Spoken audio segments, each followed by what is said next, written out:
What's up, guys? It's me again. Just thought I'd want to share with you my plate carrier setup and maybe some little tips on how you should wear and maybe the reasons you might consider want to wear a plate carrier or set it up the way that I do. So let's start off with how you should wear your plate carrier. Is the top plate should be at your sternum, which is that little indent on the top part of your chest, and the top of the front plate should sit right there. And then wherever it comes down to is dependent on the size of your plate. And the back plate should be around T2 or T3, so you can just feel each vertebrae on your back. So right there I have T1, it's T2, and T3. It's right there. So the back of the plate should sit right on that bone. So the reason for that is because it covers your vitals, which is your lungs and your heart. Because if the bullet goes through that would be a big no-no. And also, these plate carriers were designed to be worn like that. So it's the most stable and efficient way to wear your plate carrier. So there's not a lot of jumbling around with your gear, and also you look better. Now, moving on to the three main purposes of a plate carrier. Number one is the stop holes. Number two, plug holes. Stop holes obviously being the plates that are in here. Plug holes, medical gear, such as this, and a bunch of gear in the nutsack. Number three is make holes, which is mission essential equipment or straight up just ammo. All right, so we'll move to the front. I've got a JPC 2.0, but it's not exactly a JPC 2.0 because it doesn't have the zippers on the back.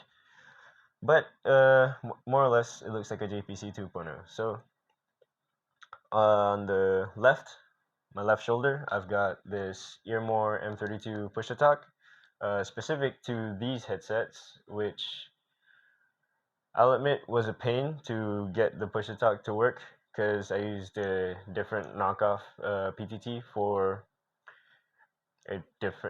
universal set of radios, which didn't work with these.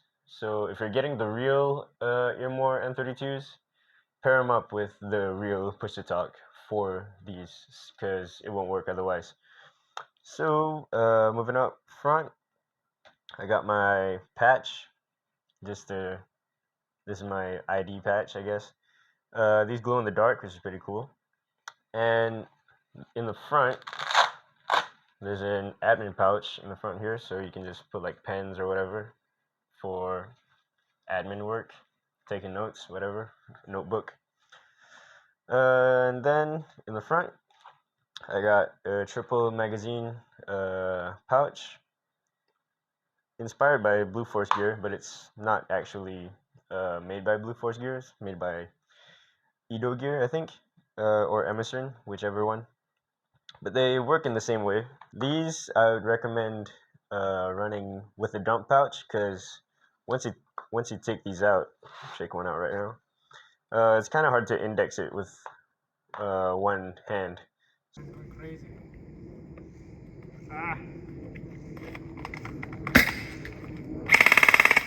So I don't think that would be practical for people who like to re-index their mags after reloading. So that's why I use these, because I use a dump pouch. So I got 3 magazines up front, pretty standard for basic loadout requirements, which is 6 mags and then 1 in the gun, which is 7. So I've got 3 mags up front, I got 2 on my right, and I usually run 1 on the belt. The 1 on the belt is a new addition to me because I used to run my mags. I had 2 mags here, 3 mags here, and then another 3 mags here because these patches used to be on the left side and it just filled up the entire space. Since I got my grenades, I needed a place to put those, which are not on my belt because I'm sick of having weight on my belt. Another reason why the plate carrier is so loaded up, because I can have mostly all my gear into one package. So I can just grab this, more or less be ready for the mission. Okay, so that's the make holes element of the plate carrier. Now let's move to the plug holes element of the plate carrier, which is tourniquet, medical gear. Obviously, tourniquet's pretty important in real life combat applications, but I just got a replica cat tourniquet right here, woven into the cummerbund with paracord with a quick release. So if I need to just pull one of the cords, it releases, and then I can just pull it out. I use the training. I use the replica ones because I'm not using it for actual medical purposes. I'm just using it for the games, the silly tactical games that I play almost every weekend. So I would not require an actual tourniquet. But I got two real ones in my IFAC that I carry almost everywhere. So if you're gonna use it, I wouldn't recommend these for actual medical treatment. But if you're gonna get real tourniquets, get it from North American Rescue, or Rhino Rescue works as a cheaper alternative. But that's as cheap as I would go. So let's just move to the left of the plate carrier. Double grenade pouch right there. Mollied into the cummerbund. And I've got two grenades in here. Just the regular, spring-loaded grenades that almost everyone uses on the field nowadays. Also, on the left cummerbund is a quick release. So this is the quick release tube variation. So it's just got, a tube, and then you slide the male part into the tube. So I can demonstrate that right here. You just pull on this tab, and then you disconnect the cummerbund from the front plate. Mainly I use this for convenience of taking off the plate carrier because I find it pretty annoying to have to Velcro lift this front flap up and then Velcro it in, because it gets old after a while. I don't have it on the other side, by the way, because I take off my plate carrier from the left side, and even if someone needed to take off the plate carrier off me for emergency reasons, I guess, they'd still just find this and just yank it. They can yank it off me. I don't have any other quick release points, but that's the most vital because you can just slide it off. So that's why I have that. Also, another reason having it on the left side instead of the right. First of all, the right side, it's got my PTT wire wired into the Baofeng, and that's through the front flap, which becomes a problem when you detach the right side and then your PTT is still on there. It's kind of useless to put it on the right side when the push to talk's always going to be connected to the right side anyway. So it's like a tether on the right side, so it wouldn't be that useful for me. But a bunch of people run quick releases on their shoulders, on their cummerbunds, on the back sometimes. So it depends on what you need it for, and understand that you might not need it at all in case for lifting the front flap every time you want to put on your plate carrier doesn't bother you. So the way I put that on my cummerbund is just, they sell an adapter for it, so it's just mollied in. The buckle, the buckle is mollied in, and then you fold the Velcro back, and it has these retainers, these Velcro retainers to retain the flap, so it doesn't get in the way. So then whenever you want to put it back on, you want to strap in, just line up the tubes, and then it clicks into place like that. So moving on to the back side of the cummerbund. On the back side, I got this GP pouch in black, mostly because I bought the wrong color and I didn't want to deal with getting another one. So in here, I've got another 2 grenades,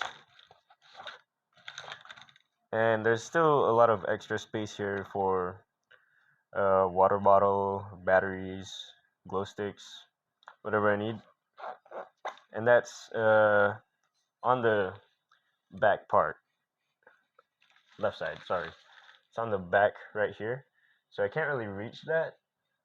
So if I needed to, I would have a buddy come get that for me if I needed to. Most of the time I don't, so it's not that urgent of a situation, thus it's on the back. So here's another pouch on my back. I used to have a flat pack on here, but the flat pack kind of got annoying after a while, because yeah, it's called a flat pack, but once you put it on and then you run for a little while, it kind of jiggles a lot. So I decided to not use that anymore and instead run it as a separate backpack if I needed to. Most of the time I don't, so I just run this. It's some kind of generic GP pouch. I've weaved in some paracord on the underside here so that it doesn't flop. Let's say if this was the back plate, it wouldn't flop this way, because I found that to be a problem with these larger pouches. They tend to flop like that. Even if you molly them correctly, there's still a bunch of unsecured pouch. Like it's about right there.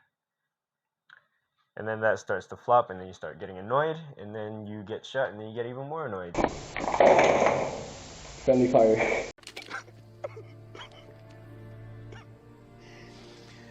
Oh, no.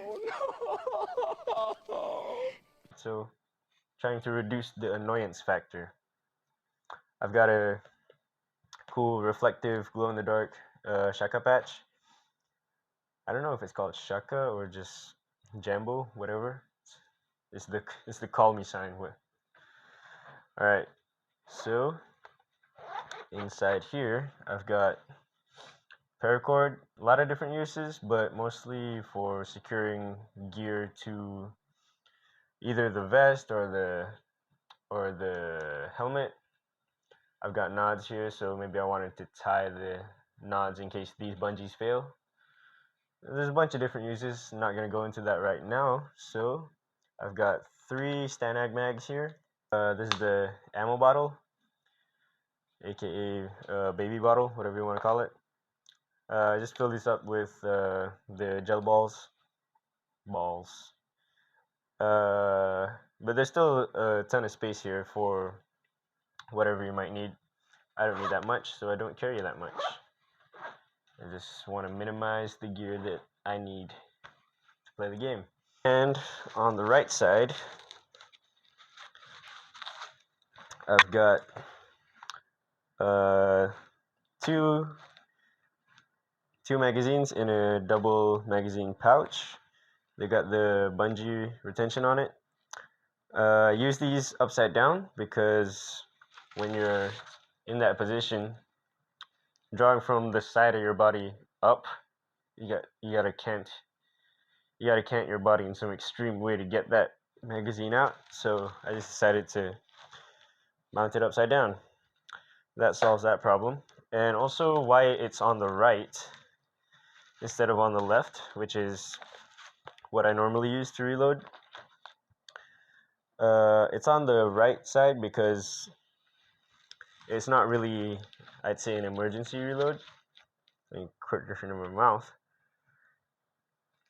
Clip that on there. Okay. It's not really used for emergency reloads unless I'm shooting from my left, So when I'm shooting from my left, I can just reload from the right pretty easily. Should probably mention that why the mags are on the right side. They're on the right side because I want my grenades on my left so I can reach them myself. Because most of the time when I still got grenades, I usually got ammo left. So it's not that urgent of a matter. So I just keep the more urgent and necessary grenades on the left side while I'm holding my weapon, so I can just pull those out while I'm holding my weapon and pull the pin with your teeth or whatever and just throw it a bit more to the front right. So I got my radio pouch. This actually used to be a tourniquet pouch, but worked better for my radio. And I got trauma shears on the back. These are just your regular trauma shears. They do work. Rarely ever had to use these. Usually it's for like cutting the loose strands off of my whatever gear. But they're pretty sharp. They can cut through a pair of jeans pretty easy. So if you ever need to rip someone's clothes off in a hurry for medical reasons, then you can do that with these trauma shears. And in the radio pouch, I just got standard Baofeng UV-5R. Just a slightly upgraded battery. It's one of those big chunky batteries that again I got off of AliExpress. It's got the Type-C charging port, which makes it extremely easy to charge, because eventually you'll lose your Baofeng chargers, or you'll just get too annoyed at using those instead of just plugging it into your regular Type-C. So as I plug this push-to-talk back in, the infamous Nutsack pouch. So Nutsack pouch, obviously, I mentioned it for medical gear. You can also put a bunch of stuff in here because it's a nutsack pouch. So what I've got in here is a tourniquet.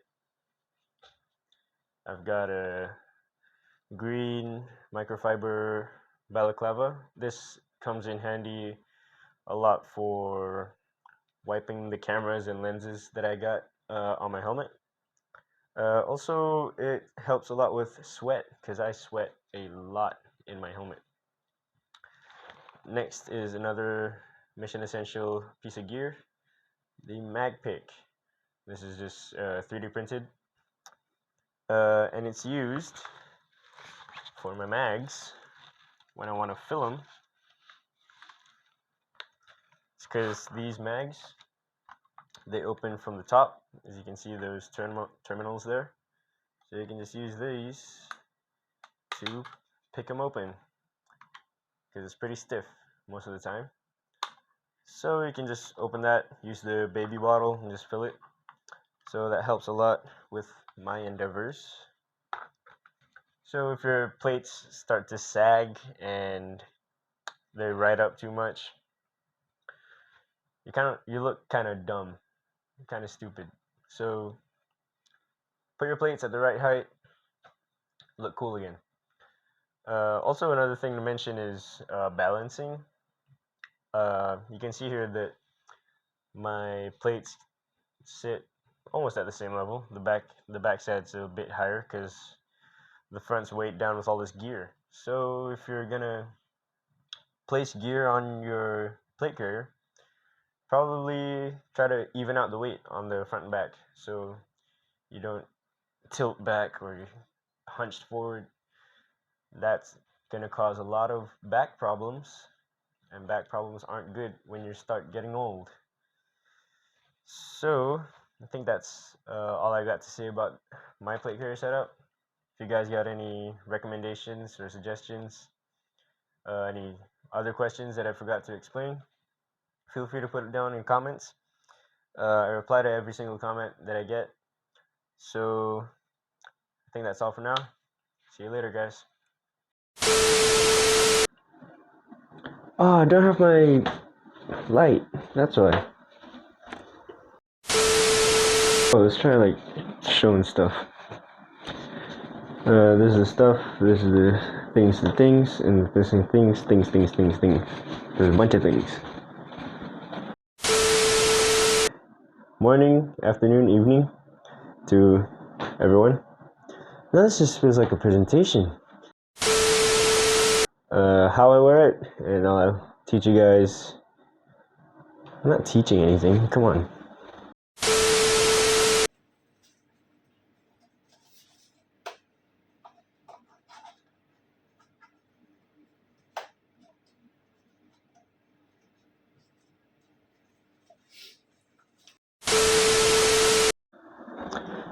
I needed to take my tactical pointing stick